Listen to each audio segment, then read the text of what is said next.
Muchas gracias, Mauricio, por haber aceptado compartir este espacio de diálogo. Es un gusto tenerte como invitado.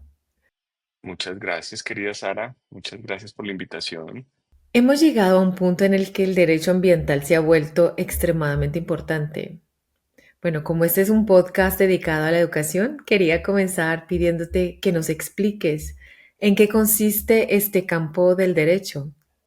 Muchas gracias, Sara. Es una pregunta bien interesante porque parece que es un campo muy nuevo, parece que surgió hace muy pocos años por estas crisis ambientales que actualmente nos agobian, nos ponen a reflexionar internamente sobre nuestro rol en este planeta.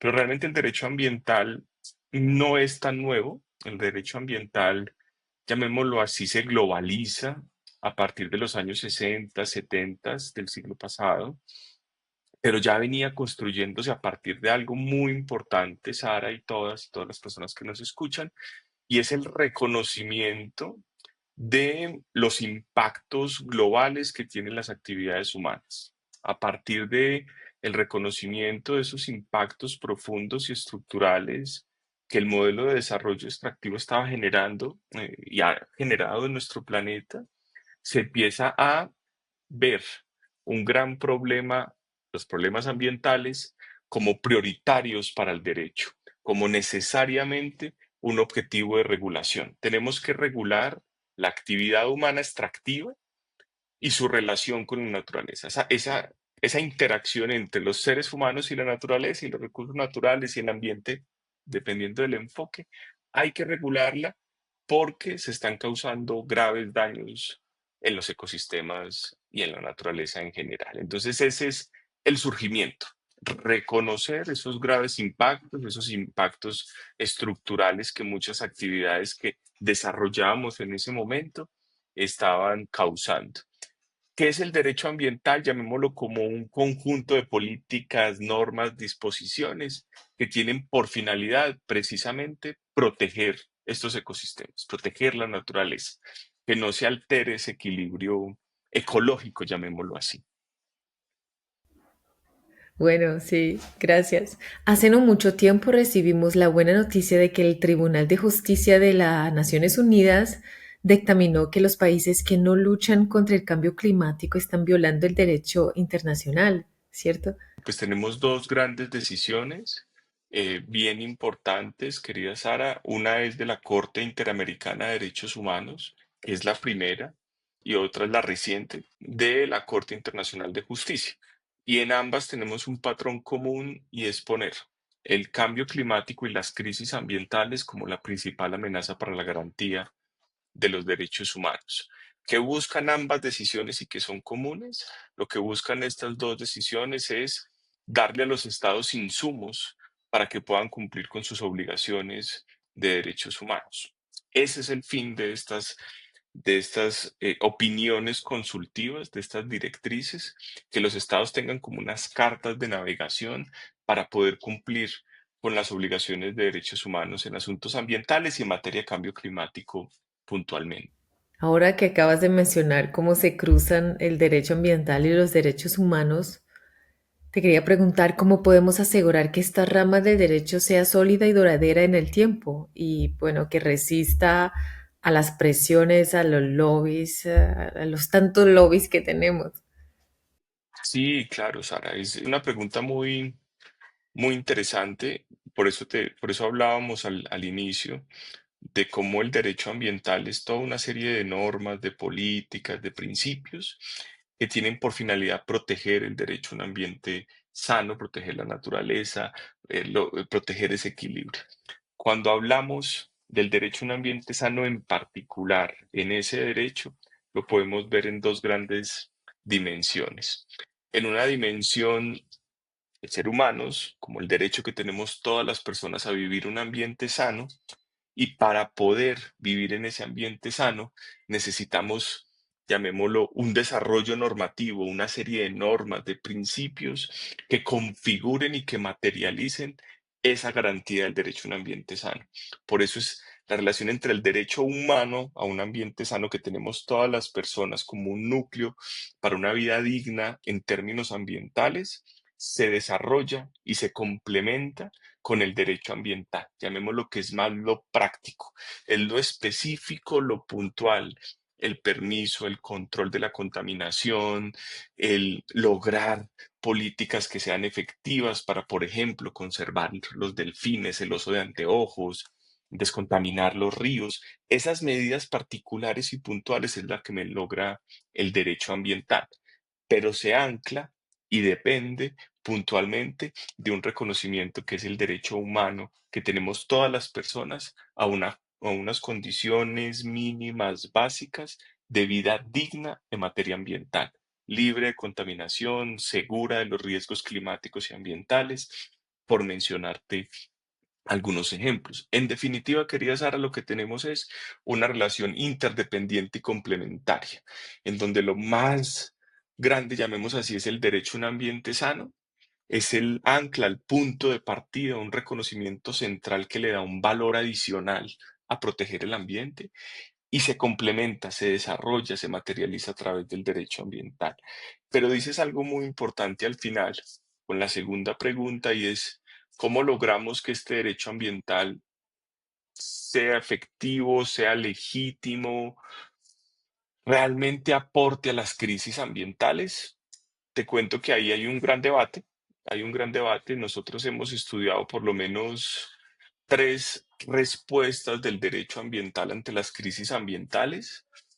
Una de ellas es la ecologización de los derechos humanos. Entonces se habla de que las crisis ambientales, la contaminación, la pérdida de biodiversidad y el cambio climático impacta todos los derechos humanos, desde el derecho a la alimentación hasta el derecho a la educación, hasta el derecho a la salud y a la vida misma. Entonces, se repiensa esa importancia del derecho a un ambiente sano y lo subimos a todos los demás derechos.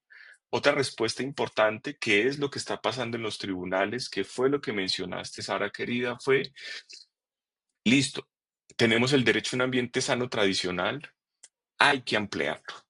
La opinión consultiva de la Corte Interamericana de Derechos Humanos, es la opinión consultiva número 32, dice que todos tenemos derecho a un clima sano y seguro. Esto lo que refleja es una respuesta al derecho ambiental y es ampliemos y detallemos más el contenido y el alcance del derecho a un ambiente sano. Creemos más contenido para ese derecho, para que proteja más, para que sea más efectivo. Tenemos ya dos respuestas. Y siguen dos importantes que no quiero dejar a un lado porque se anclan con lo que estamos conversando. Una de ellas es el pluralismo jurídico ambiental. Y eso te va a sonar muy raro, un ladrillo, es eso que es tan extraño, eso porque es tan...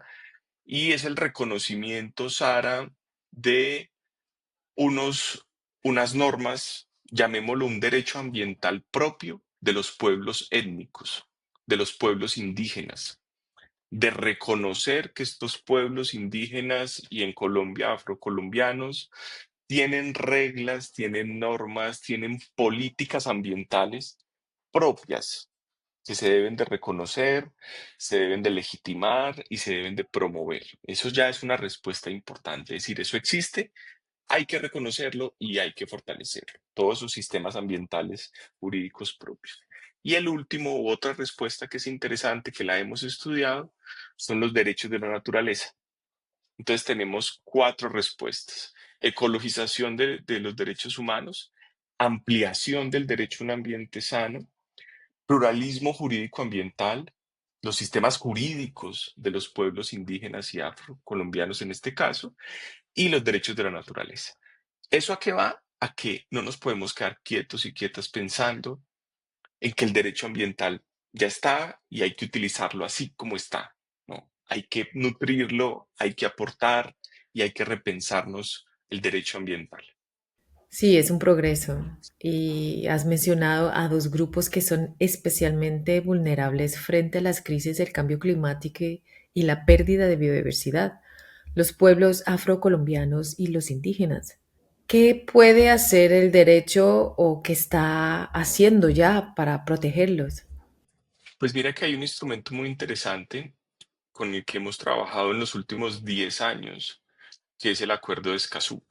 Entonces, el Acuerdo de Escazú es un instrumento, el primero a nivel global, que reconoce los derechos de las personas defensoras del ambiente. Es el primero que los reconoce y establece una serie de medidas, tres obligaciones básicas para la protección de personas defensoras del ambiente. Llamémoslo como los derechos de defender la naturaleza, llamémoslo así, por alguna, como de alguna manera poderlo traducir.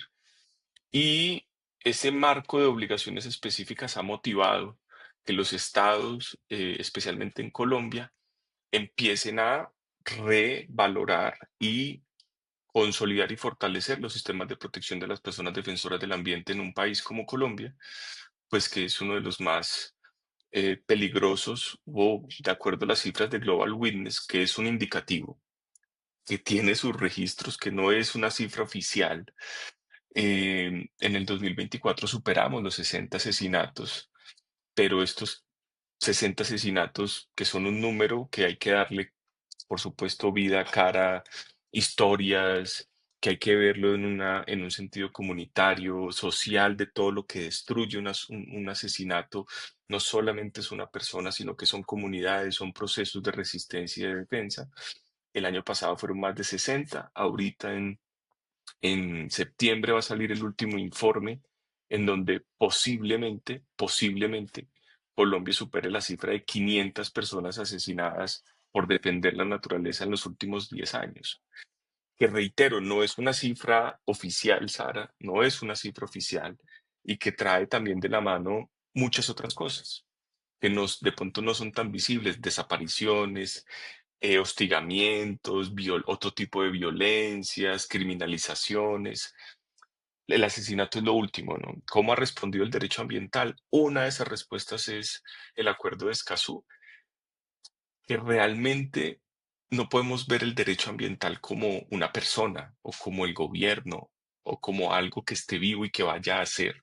Nosotros estuvimos en el Congreso de Colombia defendiendo la ratificación de este acuerdo, el Acuerdo de Escazú, y ahí nos preguntaban, entonces, ¿aprueba el Acuerdo de Escazú y no van a matar a más personas en Colombia por defender la naturaleza?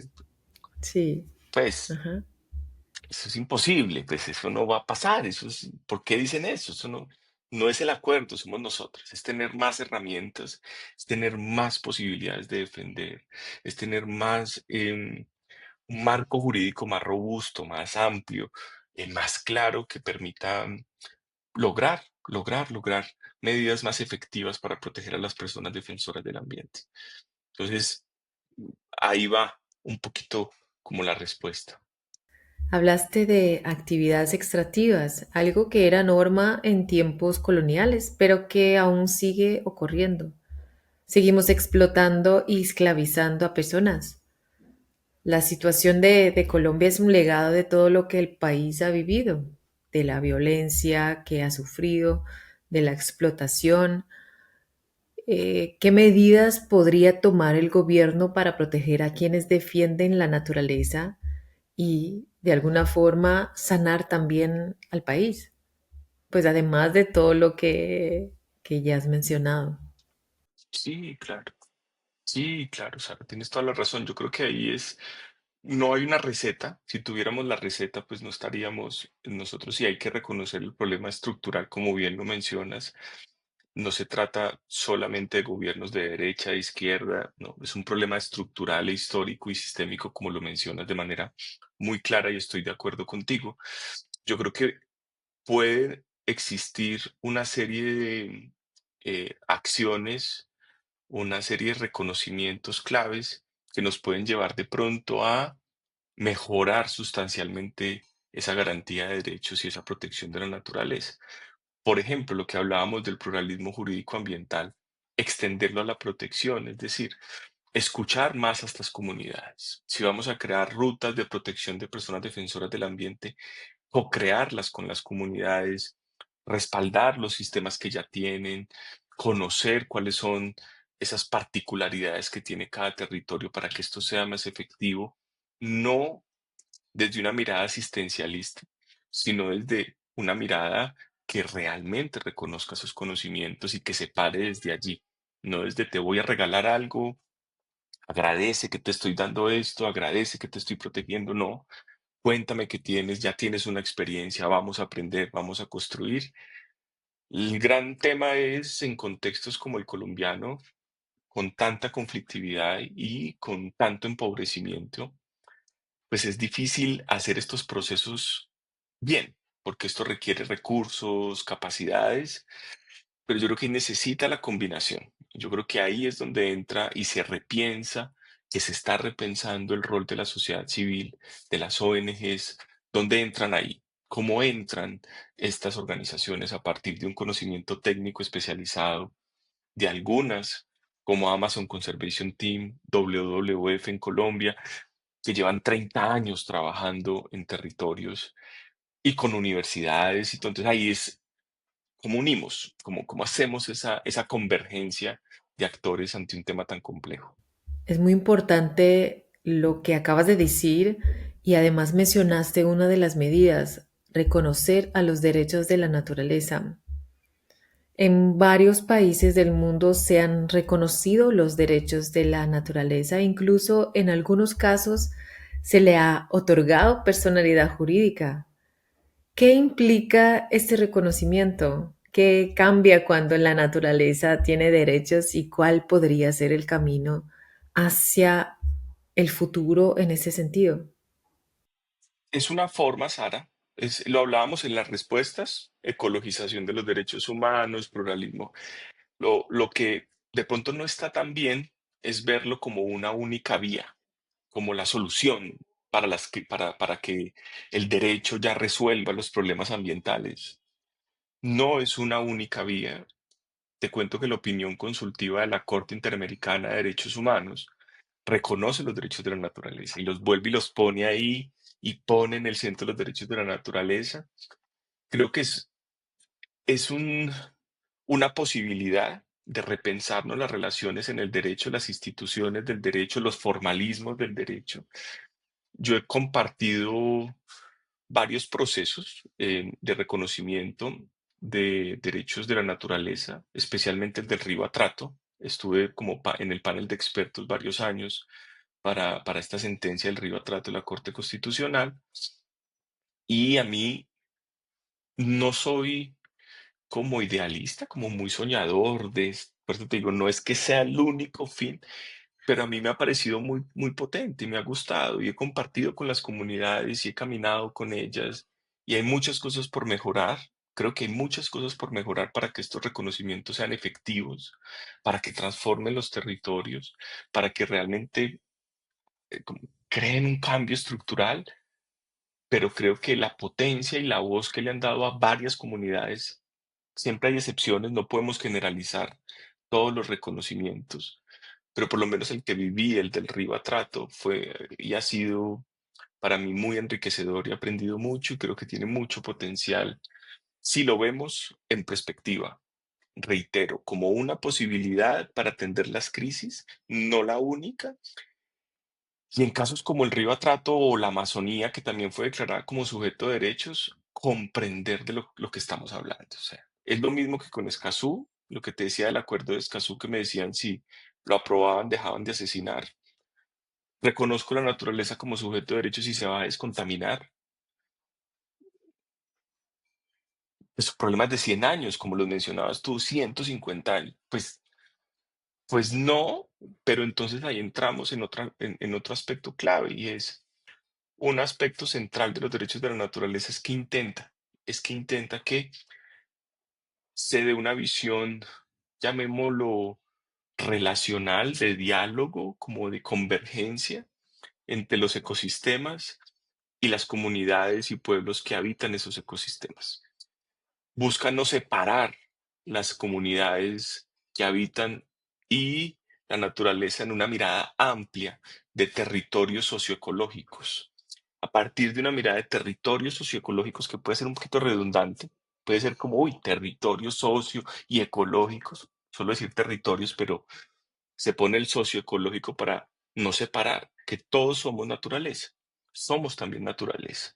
Entonces, Me parece que eso tiene una potencia filosófica y toca un punto, Sara, que yo sé que te interesa en el tema de educación, y es uno de los ejes centrales y núcleos de la actual crisis ambiental es la crisis de principios y de valores asociados a la relación ser humano y naturaleza. Y eso es lo que los derechos de la naturaleza buscan tocar. Y es pensémonos esa relación, pensémonos ese vínculo de otra forma, Ajá. no un vínculo patriarcal de dominación y de explotación, no, pensémoslo de otra manera. Creo que eso es potente, Has tocado un punto muy relevante y además está conectado con mi trabajo en la promoción de la educación y con mi investigación sobre cómo comunicar temas complejos como la sostenibilidad, el cambio climático, la biodiversidad. Todo esto en el contexto de la relación entre el medio ambiente y los seres humanos, con narrativas que no sean coloniales. Es en definitiva un cambio sistémico. totalmente. Y hablaste del papel de la educación ambiental. Y te pregunto, ¿cómo podemos mejorarla y promoverla aún más? Pues yo creo que ahí sí nos toca que hacer un vuelco, nos toca que de pronto cambiar el orden, ¿no? Porque creo que eso hace parte también de, de las crisis. Hay una teoría que habla de la paz ambiental. Hay todo un eje de pensamiento, un enfoque de paz ambiental que se ha construido, paz con la naturaleza, paz ambiental territorial. Y ese enfoque parte de las violencias, ¿no? Cómo se materializan las violencias. Entonces habla de los conflictos como lo particular, ¿no? Habla de lo macro con los modelos de desarrollo, de lo grande, cómo el modelo de desarrollo ha sido violento, el extractivismo, etcétera. Y finaliza con algo muy potente que está anclado a tu pregunta y es un tipo de violencia profundo que es la violencia epistémica, la violencia asociada al conocimiento, la violencia asociada a el adoctrinamiento. Entonces yo creo que cómo podemos repensarnos ese papel de la educación ambiental cambiando los roles y escuchando y reaprendiendo la forma de educación ambiental. No cambiar ese asistencialismo y realmente darle a las comunidades, los pueblos y los grupos con los que trabajamos la posibilidad de enseñarnos, la posibilidad de tener un diálogo más de pares, la posibilidad de conversar y reconocernos de otras formas, no desde una jerarquía, porque creo que también ahí ha sido un gran problema de la educación, que la educación siempre en esos modelos tradicionales parte de yo sé, tú no sabes, yo enseño, tú aprendes. Y tampoco es eso, tampoco es que yo vaya necesariamente una sola persona o un solo grupo vaya a aprender. Debe haber procesos en donde el diálogo nos nutra a ambas. Entonces creo que para mí el gran proceso de transformación necesariamente de la educación ambiental tiene que partir de allí, del cambio de roles, del cambio de protagonismos y de la amplitud de estos diálogos en un aprender haciendo, en una transformación, no ver los procesos educativos unidireccionales, sino verlos también como una posibilidad de transformar nuestro entorno, de transformar los territorios, aprendiendo y haciendo, construyendo en el aprendiendo, haciendo incidencia, caminando, sembrando, tocando, conversando. Eso creo yo que es potente. Has mencionado algo muy importante para nosotros en este podcast, que es el diálogo, algo fundamental en los procesos colaborativos y de co-creación entre todas las personas involucradas. Pues se trata de dar voz a todas ellas, de incluirlas realmente en el proceso, como has dicho. Y sé que estás trabajando precisamente en eso, apoyando a estas comunidades. ¿Podrías contarnos un poco sobre lo que haces? Muchas gracias, querida Sara. Pues bueno, yo llevo casi 15 años trabajando desde el derecho en la protección de la naturaleza. más o menos 5 o 6 años en México. Trabajé con el Centro Mexicano de Derecho Ambiental, con Greenpeace y con varias organizaciones protegiendo la selva maya. Hicimos varios procesos comunitarios, también de defensa, de protección del agua. De allí me metí más en el sector académico. Trabajé en la Universidad de Medellín y en la Universidad de los Andes. Tuve la oportunidad de dirigir la clínica jurídica de medio ambiente de la Universidad de los Andes acá en Colombia. Mm, Me puse a estudiar mucho. Soy abogado en México y Colombia. Tengo 2 maestrías y un doctorado. em, y me he puesto a estudiar y a estudiar y a estudiar y con una intención de compartir el conocimiento. Tengo bibliotecas colaborativas en redes sociales, más de 2000 artículos que he puesto ahí, que comparto, que trato de compartir y actualmente, desde hace 2 años, trabajo en WWF Colombia, en el Fondo Mundial para la Conservación de la Naturaleza, en dos grandes líneas: democracia ambiental y derechos humanos, donde ese acuerdo es Escazú, participación, acceso a la información, todos estos temas. Y por el otro, delitos ambientales, minería ilegal, especialmente en la Amazonía colombiana, y temas también de deforestación.